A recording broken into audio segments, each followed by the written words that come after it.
Chattanooga at number 8, Alabama. The Mocs go on the road to Tuscaloosa. Are we all going to pick the Alabama Crimson Tide? Probably so, but wait, I'll give you the floor. Yep. All right.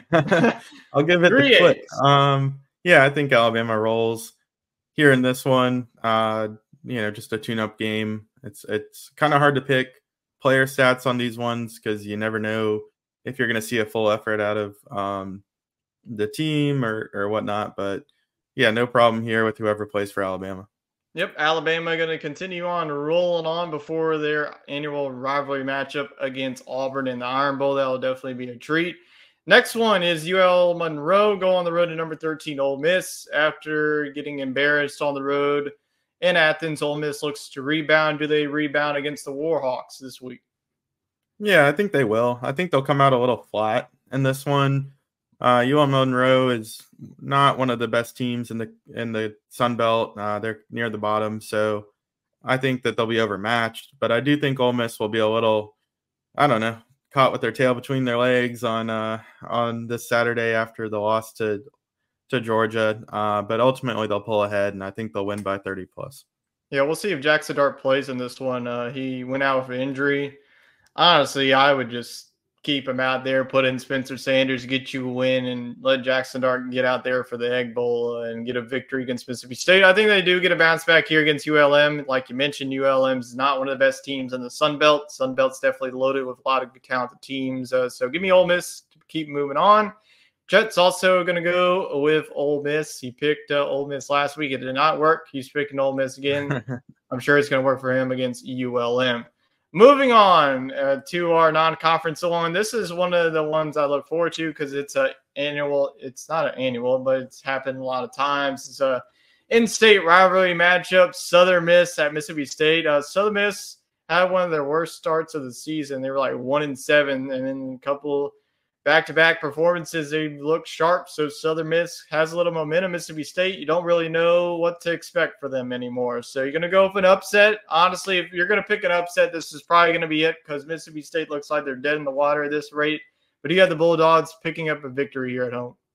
Well, I tell you, this one would look better on a May Saturday on the Diamond between these two teams. I don't really want to watch them play football. I'd rather watch them play baseball. I'm going to give Mississippi State the benefit of the doubt here. I think that they're certainly beatable by a lot of teams in the Sun Belt, but Southern Miss, like you said, they started off the year really bad. I know they're hot now, but I don't know. I'd hope that Mississippi State can take care of business here. Yeah, I'm hoping Mississippi State gets the victory. I think that they do. Will it be pretty? No, but I do think that they get in the win column. That's all that really matters at this point, just stacking on victories. Chet's, though, going to go the upset. Going to go with Southern Miss. This might be happy wife, happy life. Sometimes you got to go with the wise alma mater and pick Southern Miss. So I respect that one. So let's go to Mississippi State. One Southern Miss. Like I mentioned, I would not be if Southern Miss pulls off that victory the way that they've been rolling. But if Mississippi State loses that, then we're definitely going to see a coaching fire. Because if you lose to Southern Miss, you definitely got to go. But Abilene Christian at Texas A&M. First game of the post-Jimbo Fisher era. Does Texas A&M pull off the win here? Yeah, I think this is a pretty easy introduction to whoever is the interim coach. And I don't think it matters who's at quarterback. I think the team will be in a little bit of a funk. I don't know if the players are in favor of the firing or not. I guess we'll see on Saturday. I almost took Texas A&M's defense.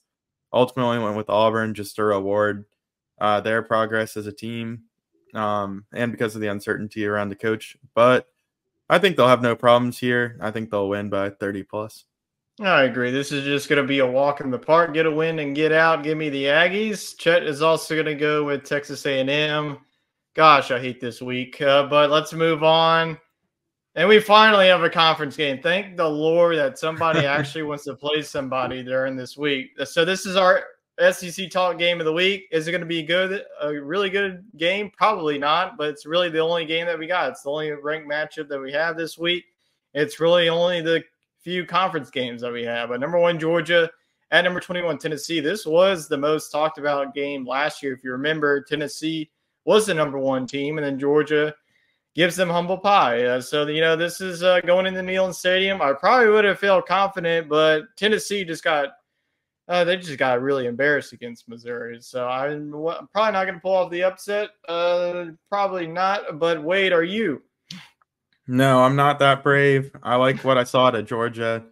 I think they definitely are the number one team in the country. And honestly, Tennessee might be ranked because, like you said, there's no other ranked matchups if they're not. CBS needs to boost their ratings. Yeah, I mean, okay, they are a 3-loss team or a 2-loss team now? Three loss.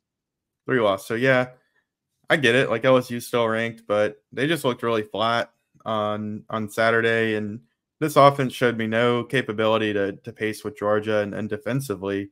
If they let up 36 to Missouri, I think they'll let up that or more to Georgia. So I don't see Georgia having much of an issue here. Yeah, I think Tennessee is going to be ranked in the AP poll. I don't think they're going to be ranked in the college football playoff poll. It would definitely surprise me. Even with the loss to Florida, that's one of the bad losses taken off to their resume. I think that their resume is definitely taking their hits as the weeks go on. I think this is going to be another Georgia route. This is going to be like the Georgia-Tennessee game where it's close probably for about a quarter. Then Georgia just runs the ball up their throat. Tennessee's didn't really so much. Like I mentioned, I would have picked them to keep this one close. But, man, Georgia is starting. Their offense has been clicking. Their defense, one of the best. So, I think it's going to be over by the half at this point. So, give me Georgia. Chet picked against Georgia. Is he going to do it again? No. It's probably, we'll see if that's probably going to be one of the last times that you don't see all Georgia on this screen. So we're all picking the dogs on the road in this SEC battle. Moving on, we go back to our snooze fest of the SEC teams facing off against nobodies, New Mexico State. We saw them on national television against UMass, and they lost. Ever since then, it hasn't been pretty for the Aggies as they go on the road to Auburn. Does Auburn continue their hot streak? Yeah, I think they do. As I've talked about so far today, I'm pretty high on Auburn and the trajectory this team has taken. I think Auburn gets a win here. New Mexico State, they're not a slouch. They are a 7-win team, and they should be going to a bowl game. But Auburn, they're playing really good football right now. I think that they win this one by 30-plus again. Well said. I think that this is going to be a lot of weeks a lot of games where you win for 30-plus. So give me Auburn in this. Yeah, I might as well just put it on repeat. Chet, is he going to go with any crazy upsets? No. It looks like the only upset that we're going to get is probably that Southern Miss one, but that's really not too far-fetched. Moving on, we are going back to – it's like the SEC East is like the only one that is actually playing conference games. The SEC West, like, nope. Yeah, there's 3 conference games in the East. Yeah, it is. So Florida at number 11, Missouri. I'm sure that you're going to be picking Missouri, especially with Brady Cook and Cody Schrader on your team against the Gators. Yeah, absolutely. I kind of tipped my pick there, but I think they both have really good matchups. I wasn't going to throw Burden or Weeze in there to go with the trio. Give South Carolina a little love. No, that would have been the first. I think that Missouri pretty much just will outmatch Florida's abilities offensively, and then defensively, we've seen this team get better too. So I think this game could be high scoring, but ultimately Missouri will run away with it at home. Yeah, I mean, Florida's defense has definitely been reeling these past couple of weeks. The 3 straight games, they've given up over 40 points. They go into another hostile environment and an offense that's really feeling themselves. I just don't really see it. Give me Missouri in this one. They've been absolutely riding. They really have all the momentum right now. I think that they're well on their way to 10 wins. So give me Missouri. Chet is going to go with Missouri as well. So a clean sweep for MIZZOU. We do have a comment rolling on, a Jimbo Fisher comment. Well, Jimbo Fisher's firing leaves no doubt about the money flowing through college football. This is crazy. Yep. That I've probably, being a fired head coach is probably one of the best jobs that you can get. You go 8-4, 7-5, and up, you get, sorry, here's $80 million. Goodbye. Man, I would take half of that to do that job. So yeah, I don't really feel bad about that. I mean, a couple of years ago, Coach O, he got paid $17 million. So all these fired head coaches, don't feel bad for them because they're getting paid all these millions and millions of dollars. and they're getting sent off like, oh, they go on vacation. But Jimbo, he's definitely going to be back in the coaching ranks. So I think that he still has more fire in him. We have another one. The return on investment looks much better for NIL given than for coaches' compensation packages. Definitely a good point. So like I mentioned, we'll get into the Jimbo talk in a couple of minutes, but we will continue on. Another non-conference one, FIU at Arkansas. There's really not much to play for this one. Arkansas is out of bowl eligibility. FIU is one of the worst teams in the state of Florida right now, especially the way that UCF played. I'm sorry about our sports scramble family. If you listen to me about Oklahoma State, I sincerely apologize for that pick. But who you picking between the Panthers and the Hogs? As bad as Arkansas looks, I think they get the win here. Florida International, they're a middle of the road Conference USA team, or maybe even bottom half. So I think Arkansas gets it done here. But they're now officially eliminated from the postseason, and I think you have to start thinking about the future, and that means at the coaching position as well as at quarterback. I mean, I think they'll give KJ Jefferson his dues and let him kind of finish things out, but I wouldn't be surprised if they start to try to get some looks at some new guys. Yeah, wouldn't doubt either. I think the Arkansas gets the win here, but I think that they definitely need to look at the future. With the new SEC coming next year, the pack is only going to get stronger as the years go on. So Arkansas definitely gets the win here, but they definitely have to start improving if they really want to be contender in this conference. But Chet, it's also going to go with Woo Pig Sooie. And those are our picks for that game. We will move on now to the SEC East. Thank the Lord for that division for actually playing somebody. So we have Kentucky at South Carolina. Kentucky, it feels like we say this every year. They get off to this hot start, and then all of a sudden they're 6-4. South Carolina's 4-6.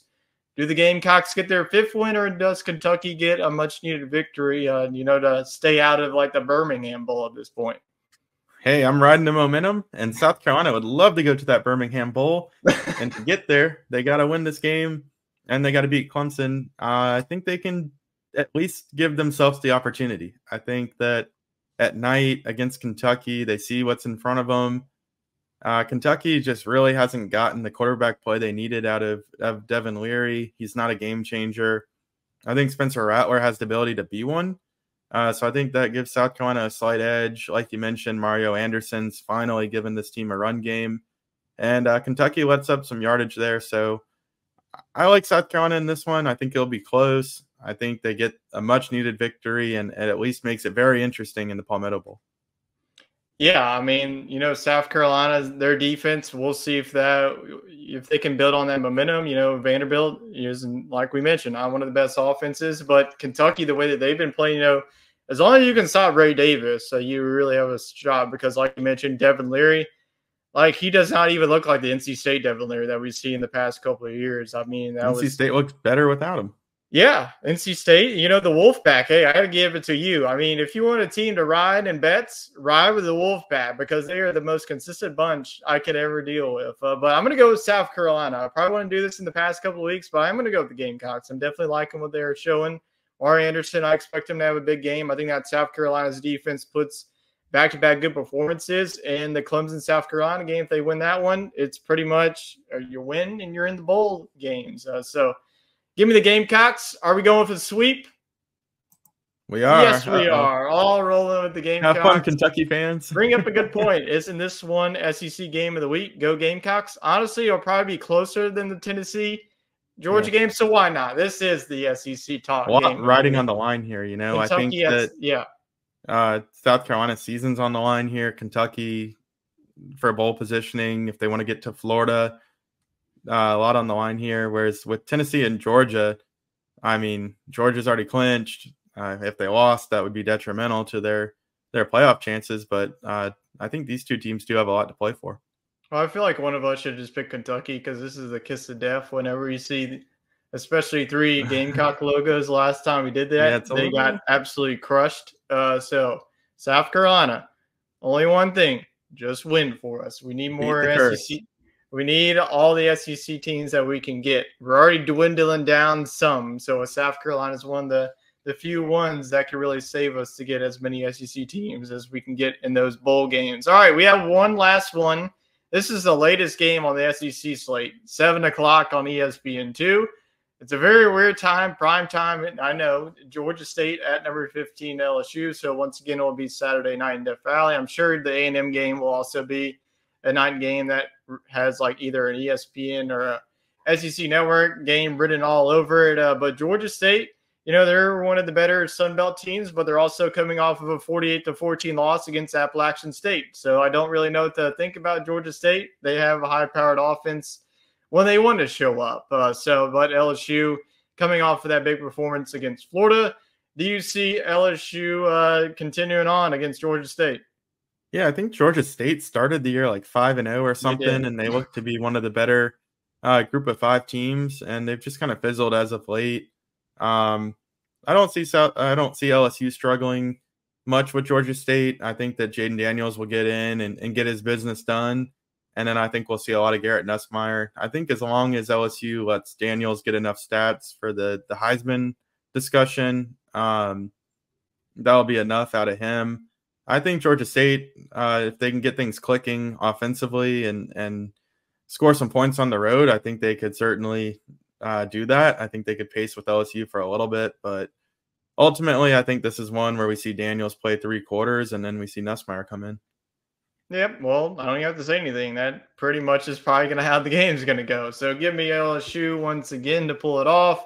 We know Chet, he never picks against LSU on this show. We know that. So you might Probably as well pull up. Unless it was Georgia and not Georgia State.